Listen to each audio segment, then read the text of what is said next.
मैं शत्रुघ्न प्रसाद सिन्हा जो लोकसभा के सदस्य के रूप में निर्वाचित हुआ हूं, ईश्वर की शपथ लेता हूं कि विधि द्वारा स्थापित भारत के संविधान के प्रति सच्ची श्रद्धा और निष्ठा रखूंगा।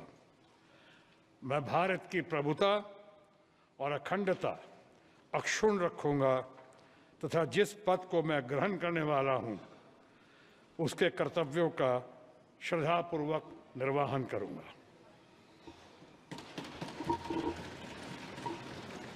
Thank you. नो, कोई प्रॉब्लम इशारा कर रहा था। हेलो सर, नमस्कार। Thank you sir.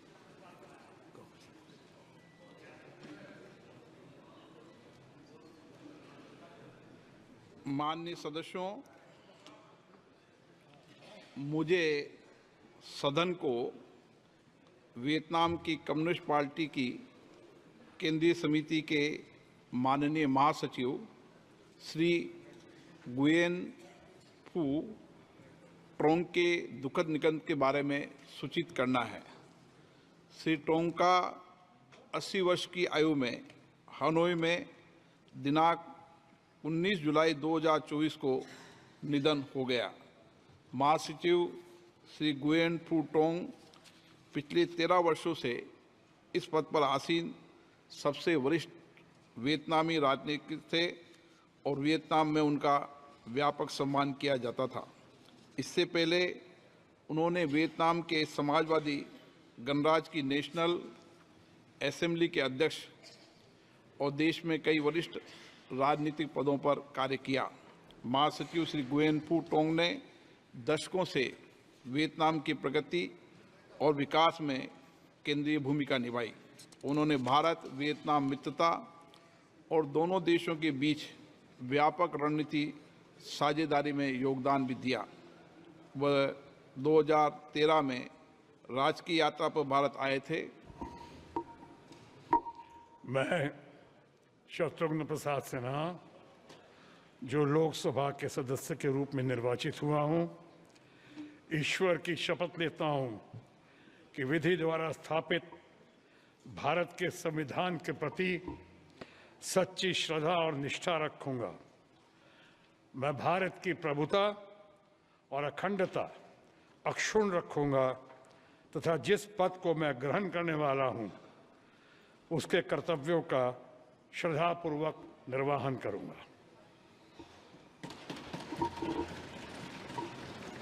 Thank you. No, कोई प्रॉब्लम इशारा कर रहा था। हेलो सर, नमस्कार। Thank you sir.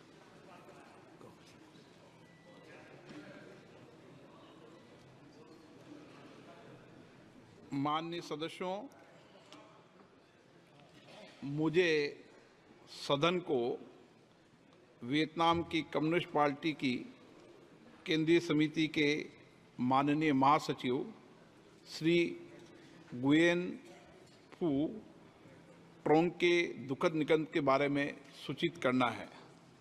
श्री ट्रोंग का 80 वर्ष की आयु में हनोई में दिनांक 19 जुलाई 2024 को निधन हो गया। महासचिव श्री गुयेन फू ट्रोंग पिछले 13 वर्षों से इस पद पर आसीन सबसे वरिष्ठ वियतनामी राजनीतिज्ञ थे और वियतनाम में उनका व्यापक सम्मान किया जाता था। इससे पहले उन्होंने वियतनाम के समाजवादी गणराज्य की नेशनल असेंबली के अध्यक्ष और देश में कई वरिष्ठ राजनीतिक पदों पर कार्य किया।